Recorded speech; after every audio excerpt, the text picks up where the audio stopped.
것으로 할 거고, 안 되면 또 맞춰서, 그리고 가급적이면 여러분들에게는 점심값 정도만 출연을 할 것 같아요. 그거는 이제 10월달 가서 맞춰볼 문제고요. 자, 우리 화성의 정신, 아까 말하려고 했었는데 1995년 6년도에 지방자치제도가 현실화되면서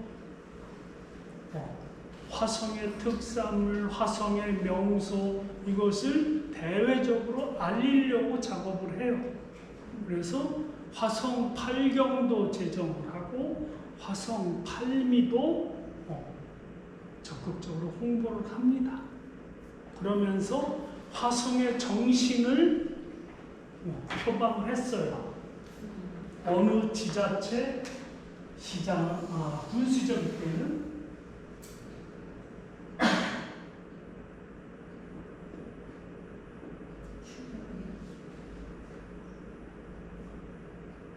충효는 어느 지역이나 다충효의 고장 그래요. 근데 화성은 예를 붙였어요. 이게 무슨 예자예요? 예술할 때 예절이 아니에요. 예절은 여기에 다 들어있는 거예요. 그러니까 화성의 정신 충효의이다 그러면 예절이 말이구나. 예술 정신이. 근데 지금 지자체는 누구도 충효에 강조 안 해요. 어느 시군이나 다 우리 충효의 고장 표방을 하고. 근데 충과 효는 어떻게 만들어졌어요? 옛날에 시족 국가이기도 전에, 부족 국가 성장하기도 전에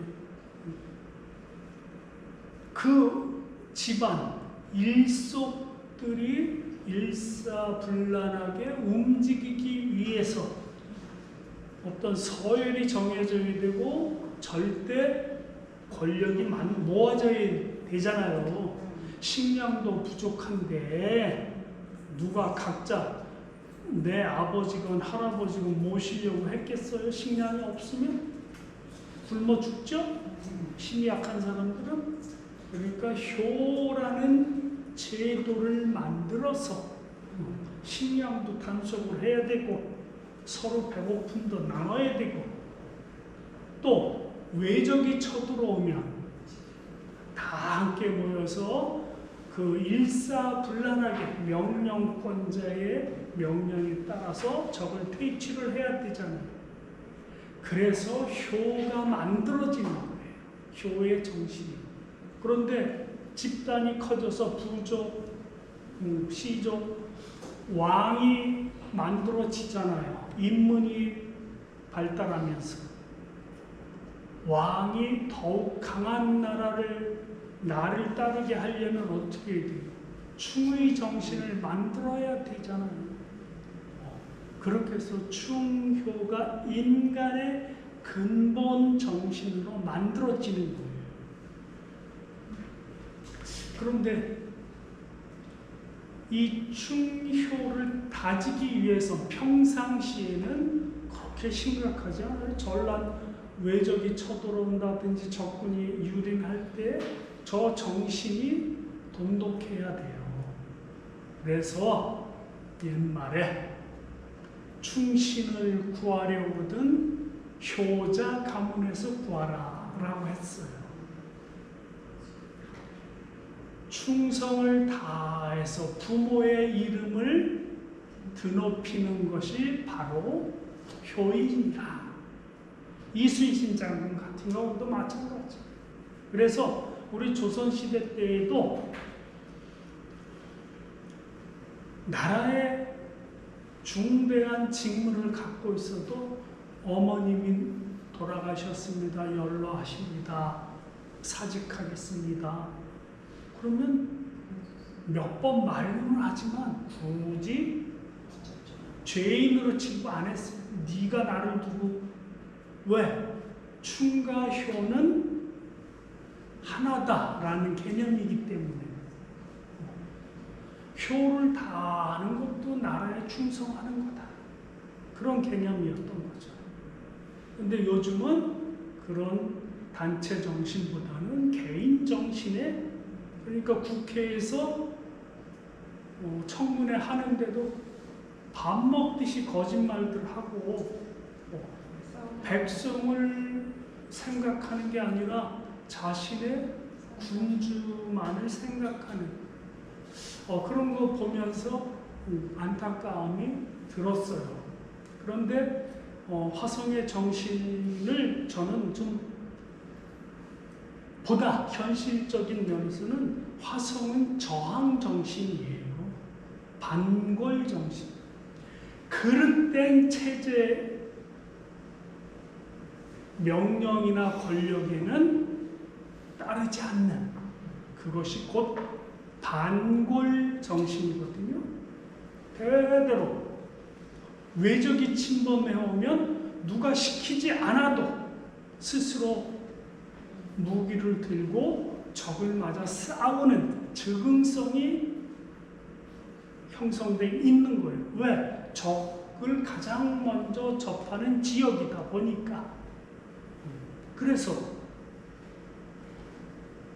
고구려 신라 백제 시대 때는 삼국끼리 치열하게 이 당성 지역을 각축을 했기 때문에 이 당성 지역을 차지하는 나라가 융성기를 구가할 수밖에 없었어요. 백제가 그랬고 고구려가 그랬고 신라가 그랬고, 고구려 때 삼별초군이 이 서해안 바다를 통해서 그 이후 일제강점기에 이 지역에서는 일제에 대한 독립운동이 투철했던 거예요. 그런데 우리가 생각할 때, 야, 근데 우리 왜 의병 전쟁은 없었어? 이 기전 지역은 이미 많은 일본 사람들이 들어와 살았기 때문에 의병의 전장으로 마땅치 않았던 거예요. 그러면서 풍도 앞에서 청일 전쟁이 발발을 하고 또 이 인천 앞바다라든지 서해안에서 러일 전쟁이 시작이 되잖아요. 그런 거에서 정보 시류가 상당히 빨랐어요. 화성 사람들은. 그렇기 때문에 일제강점기에 적극적으로 평화 만세 운동을 반해서 공세적, 공격적인 해방 전쟁으로 인식을 해서 일제를 격퇴하려고 했던 거예요. 그런데 이미 이 지역에는 일제의 세력이 강했기 때문에 이 화성 지역 사람들은 좀 충청, 강원 산악 지역으로 이동을 해서 의병 활동을 하게 됩니다. 이 화성 사람들은 거친 바다를 개척하는 그 정신이 같이 배태된 거죠. 고양되어 있었기 때문에 항시 그릇된 잘못된 권력이나 명령에는 반발하는 그 반골 정신이 강했다고 생각이 됩니다.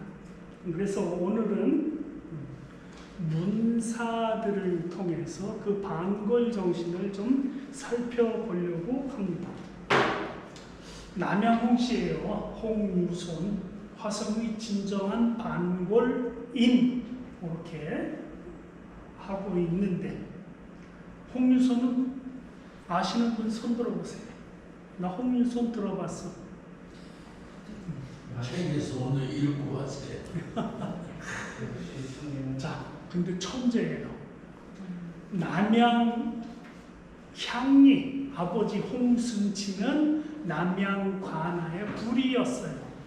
이방, 형방 그런 역할을 하는.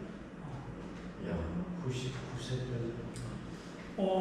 1431년 세종연간에 태어나서 1529년 중종 24년에 100세를 누린 사람입니다.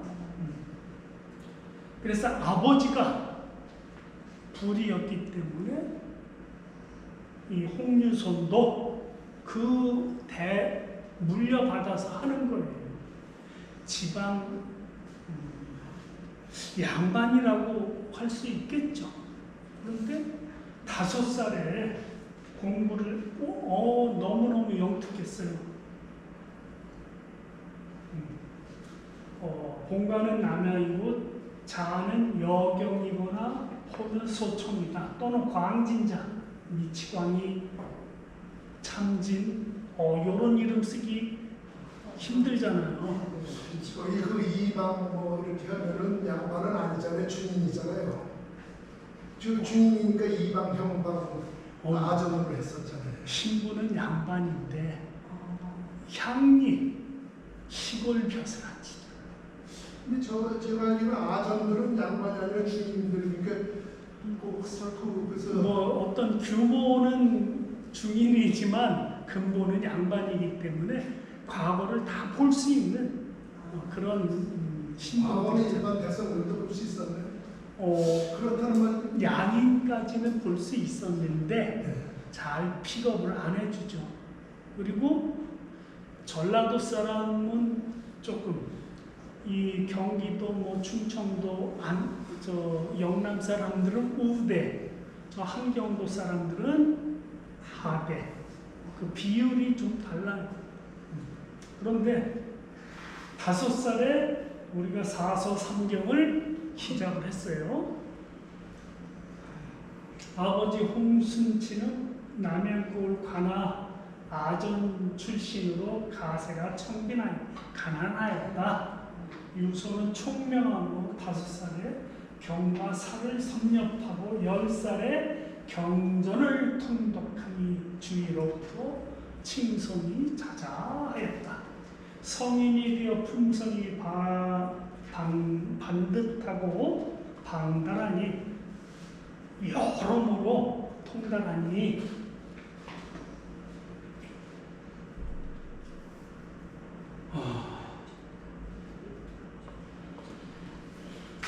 향리의 역을 과거에 관심을 갖지도 않았어요. 이미 과거 입신의 경지를 뛰어넘었으나 과거에 연연하지 않고 아버지 향리의 역을 벗어나려고도 하지 않았다.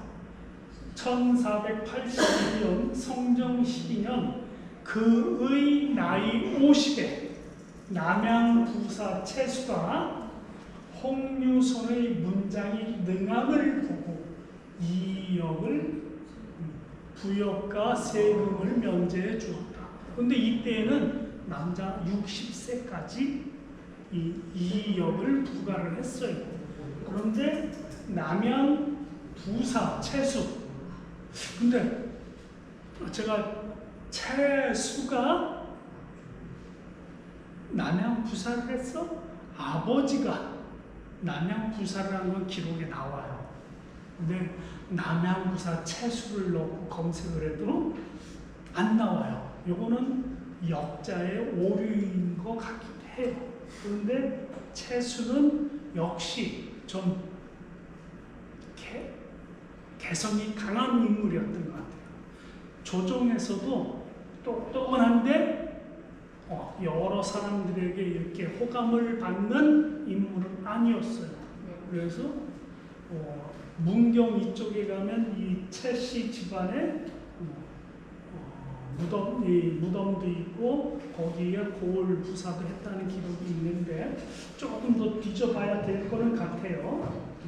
그래서 채수가 홍유선의 문자의 능력을 보고 면제해 주었다. 그러니까 방면해 주었다.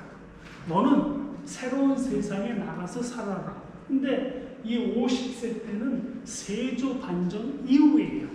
그러니까 이 채수가 자유스러운 신분으로 김종직을 찾아가 김종직 사단에 공부를 하게 되는 거예요. 그런데 김종직이 이 유손을 평가하기를 이 사람은 이미 안자가 누구예요?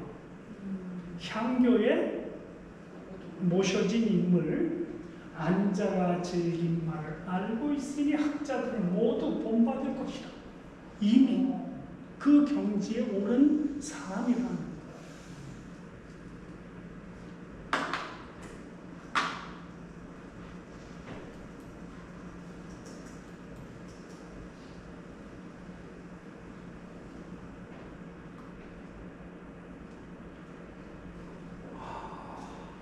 그래서 홍유소는 광지인자라는 호에서 알 수 있듯이 김시습처럼 방외인 모든 것을 내려놓는 사람. 권력도 필요 없어. 그래서 미치광이처럼 행세하며 부와 권력을 탐하지 않았다.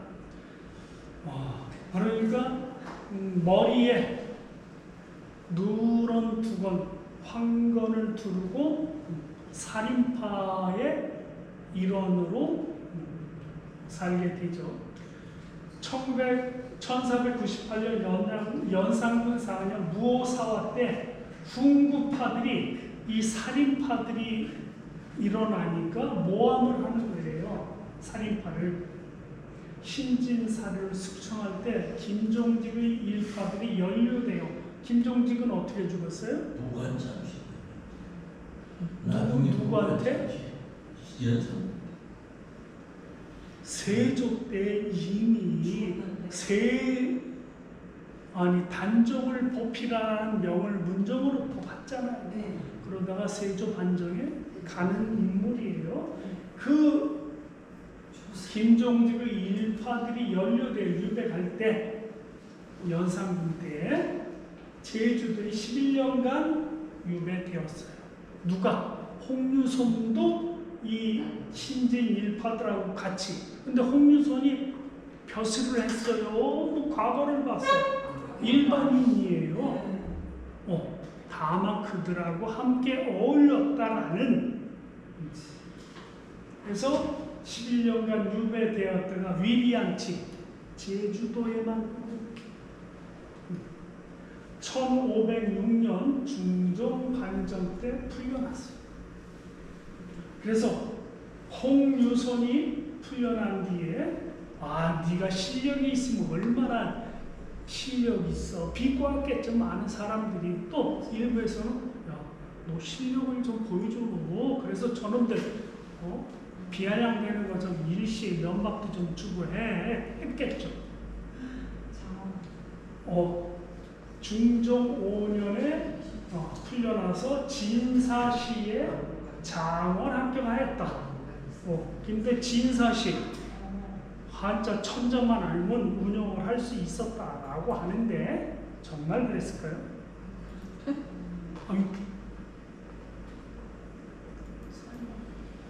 에헤이.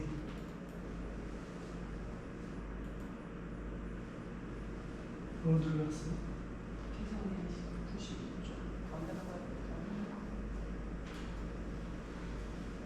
96쪽이라고요? 92쪽.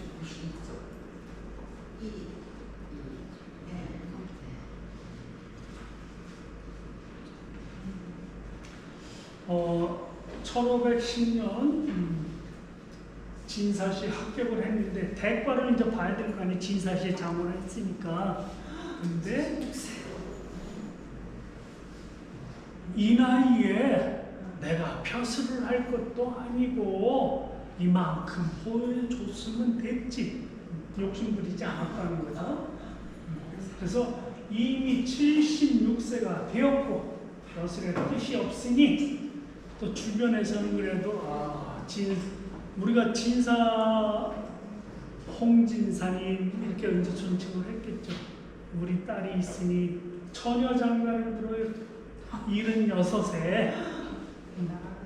그래서 포천 불정산 아래 오인포 강가정 생활했다. 결혼 4년째 된 1528년 80세에 아들을 낳았다. 그래서 아들을 지성이면 감천이요 해서 홍지성이라고 했어요. 자, 우리가 남자는 80살에도 숟가락을 들 힘이 있으면 아들을 낳는다는 말이 여기서 비롯된 거예요. 그러니까 남양 사람들은 이 장수가 이거에 자부심을 가져야 돼요. 근데 객관적으로 보면 선생님, 그 홍유순 씨가 뭐 특별한 건 아무것도 없는데 뭐 그냥 머리 좋은 과학 자유인인데 그분이 유명한 사람. 그래서 나오겠죠. 근데 이 아들 또한 아버지의 그 어떤 천성을 물려받아서 그 사화의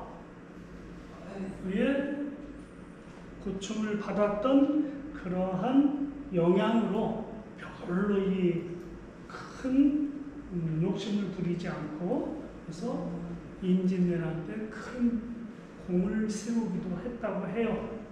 그래서 하여튼 홍지성 또한 80 나이까지 장수 불정산인이라는 학자가 되었다. 고문에 정통하여 난해한 구절도 조리 있게 해석하였다. 1597년 정유재란 때 외병에 의해 해를 입어 죽었다. 그 후손들이 지금도 포천 내천 진목리에 자작 일천하고 있다. 우계 성호는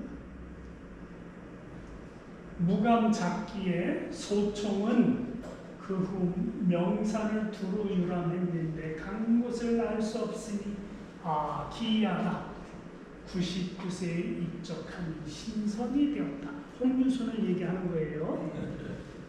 근데 이제 홍유선이 어떤 행적을 했는가? 남묘혼과 동문으로 의기투합하여 가장 가깝게 지냈고 세조의 왕위 찬탈 사건으로 벼슬에 나가는 것은 부당. 세속의 영화를 버리고 남여운 이정은 조자지 우선은 한경기 등 청담 살인파 잘못된 세조의 밑에서 벼슬을 할 수는 없다라고 해서 중림칠연이라고 이들 대나무 숲에 7명의 현자라는 그래서 소요관을 두르고 시와 술로 세월을 보내며 아주 수준 높은 이야기로 사악함을 응징하며 사회정의를 추구했다. 그러니까 훈구파들은 이놈들이 언제 구태타를 일으킬지 몰라 그래서 무오사화를 기획을 한 거죠. 하여간 홍유선은 유불선 노자 장자 문노까지 모르는 것이 없었다. 명산 대천을 찾아 시를 짓고 노라며 춤추어 신선을 즐겼다. 이거 뭐예요? 도교하고도 하는 거죠. 우리 남편이 당성을 밟으며 시문을 남겼어요. 그건 어떤 연유일까요? 홍유선의 고향이라는 거 해서 다녀갔을 수도 있겠죠.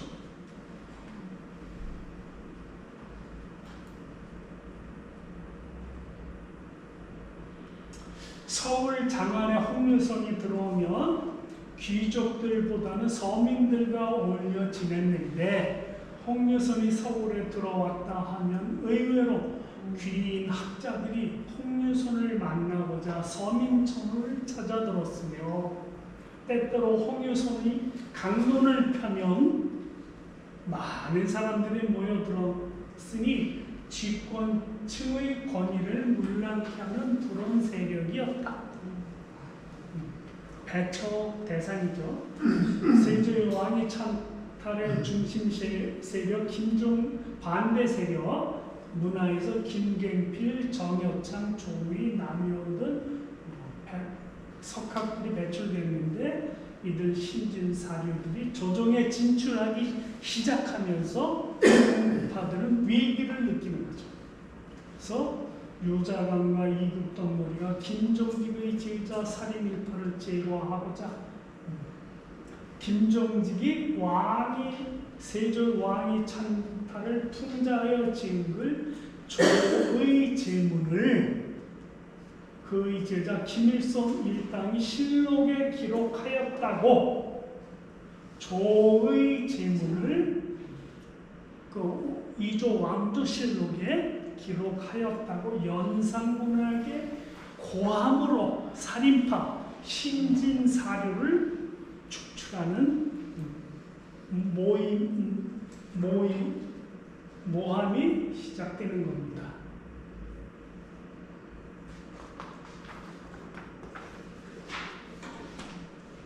이로 김종직은 2번 죽는 거예요. 무덤에서 시신을 꺼내서 목, 팔다리 육치를 하는 거예요. 다시 한번 죽이는 거예요. 이게 부관 참시예요. 신진사를 수십 명이 처형 유배되었다. 이때 유선이 제주도로 유배된다.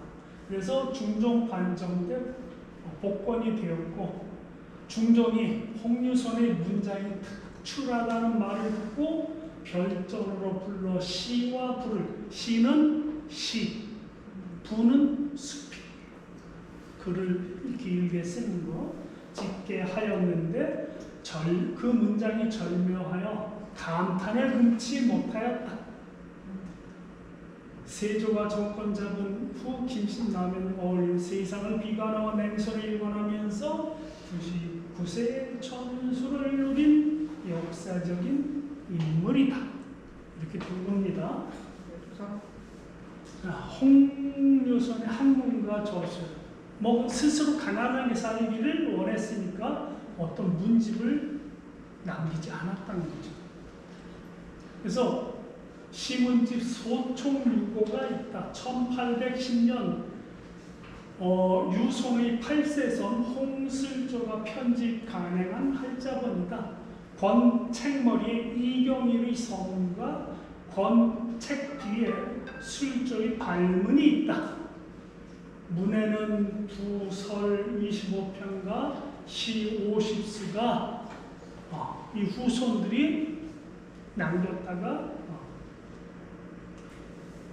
하여튼 유손의 아들 지성이 지은 불정유고와 유손의 소총유고를 말 위에 같이 붙였다.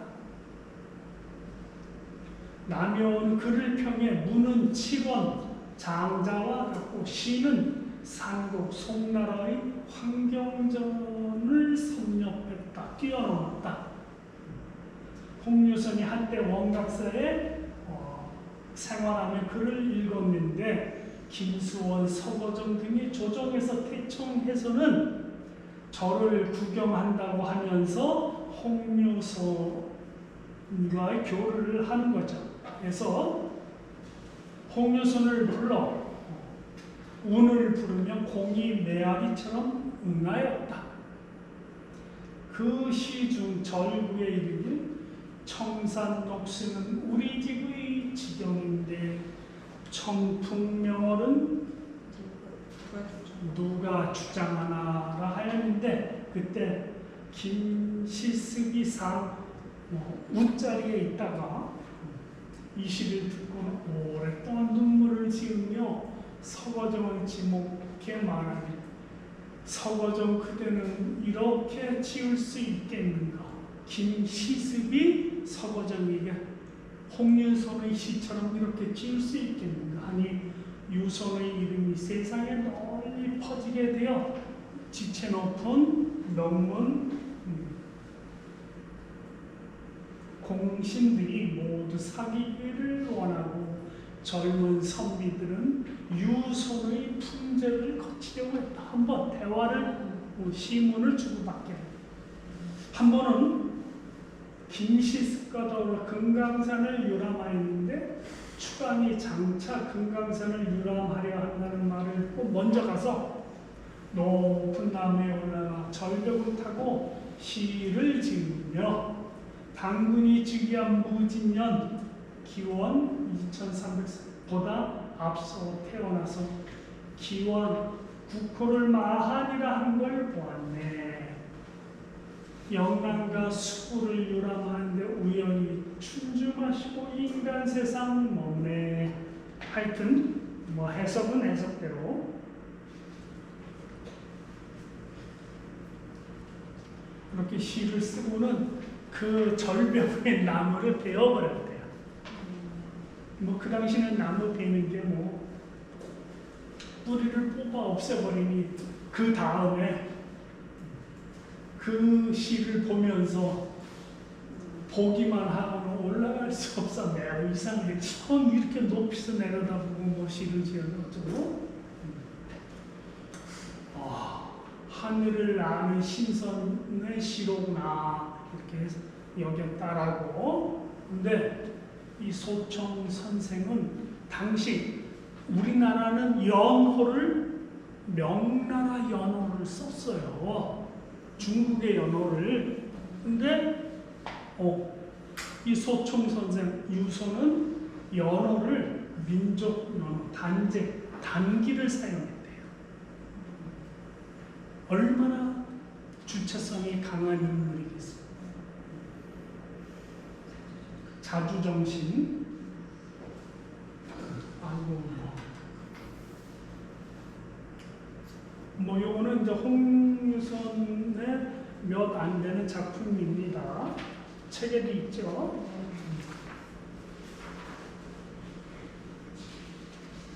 뭐 주인 없는 뭐 꽃이라는 이런 제목.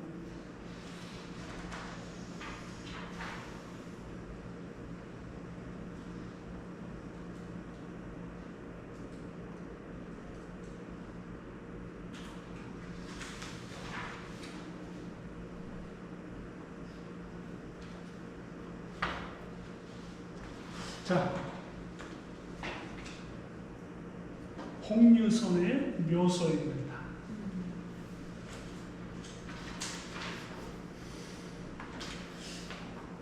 언젠가 한번 가봐야 되지 않겠어요?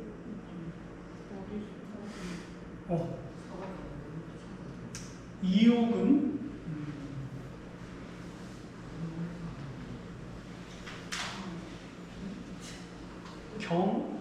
영정, 순종 3대를 살았던 인물이에요. 아주 문체반정, 정조와의 반정을 통해서 대립한 인물이에요. 홍유소는 그 세조 연산 이 정권에 반발을 해서 자신을 낮춰 산 사람이지만 이옥은 또 이렇게 그 다음에 일제강점기에 창씨 개명을 거부한 홍씨가 또 있죠. 이 남양에 살지는 않았지만 화성의 인물입니다.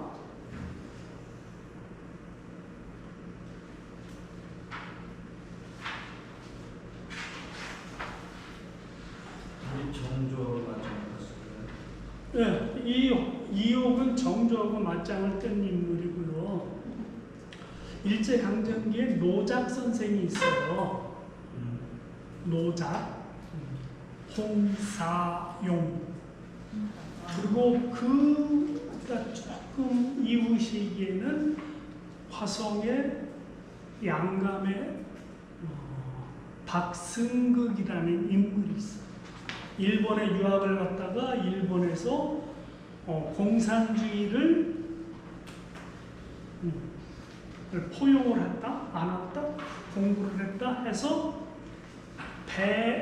일본을 그 길 뛰어넘는 정신으로 공산주의를 수용한 인물이 박승극. 오늘 이제 외로 이제 말씀을 간략하게 드리겠고요. 그리고 매송면 송나리 출신의 당시 1945년에 부민간 폭파 사건의 이 주인공 17살 청년이 매송면 송나리의 인물입니다. 글을 한 사람은 아니지만 최근대의 인물이기도 하죠. 그래서 그분들을 논외로 좀 알아보고 가야 될 것 같아요. 우리 서부 지역의 인물들은 아닙니다만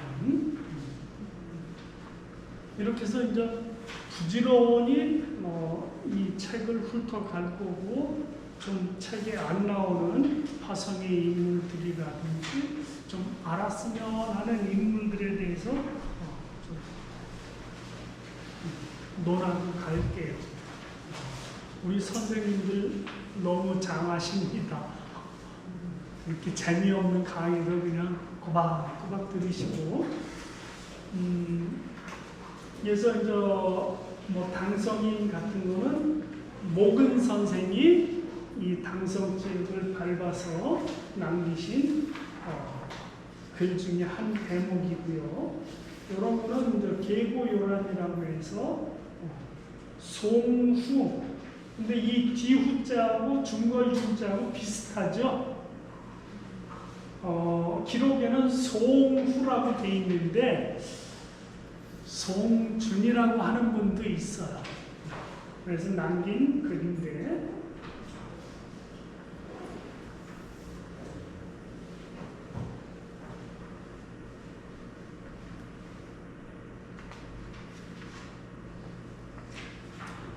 이런 정도 인물을 좀 여러분들이 탐색하시면 좀 재미난 글들 또 우리 남양 화성과 관련한 고문들을 좀 이렇게 많이 보실 수 있을 거예요. 그리고 이 책은 화성 서부 지역 위주로 이렇게 이제 모은 자료들을 정리한 거거든요. 그래서 나중에라도 이제 어떤 우리 화성의 역사 인문학은 별도로 이제 또 이야기할 시간이 좀 있을 겁니다. 그래서 문체 반정으로 정조와 맞짱 뜨다 이렇게 이제 부제를 제가 잡았어요. 재미난 인물들입니다. 자, 오늘은 이렇게 마치겠습니다.